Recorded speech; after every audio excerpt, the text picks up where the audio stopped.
બનીને કાર્ય કરે, જેના નાગરિકો પણ ભ્રષ્ટાચારીથી દૂર રહે, જેના યુવાનો બેરોજગારી મુક્ત રહે અને જેમાં સોને કી ચિડિયા જેવું દ્રશ્ય આપણને દેખાતું હોય, જેમાં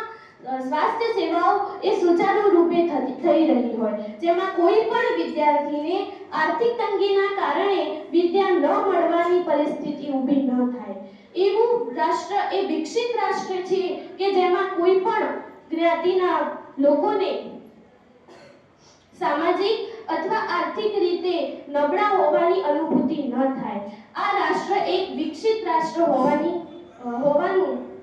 પરિચય કરાવે છે અને મારું ભારત એ આવું વિકસિત રાષ્ટ્ર ત્યારે જ થશે જ્યારે હું, મારા ભાઈ બહેન અને મારા સમગ્ર દેશના લોકો તેમાં જોડાઈશું. આપણા પ્રધાનમંત્રી શ્રી નરેન્દ્રભાઈ મોદીએ 2047 વિકસિત ભારત મિશન શરૂ કર્યું છે અને આત્મનિર્ભર ભારત પણ મિશન શરૂ કર્યું છે. આત્મનિર્ભર ભારત બનાવવાથી પણ આપણે આપણા દેશને વિકસિત રાષ્ટ્ર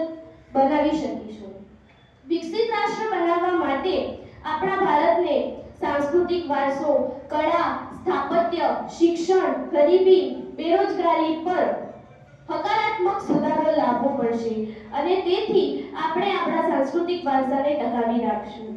આપણે જાણીએ છીએ કે આપણા દેશ પાસે ખૂબ જ મોટું યુવાધન છે અને આપણા દેશ પાસે વિવિધ ધર્મો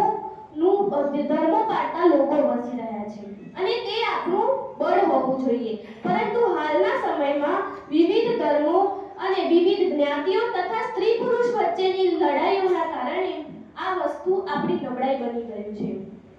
અને લોકો ભૂલી ગયા છે કે મઝહબ નહીં સિખાતા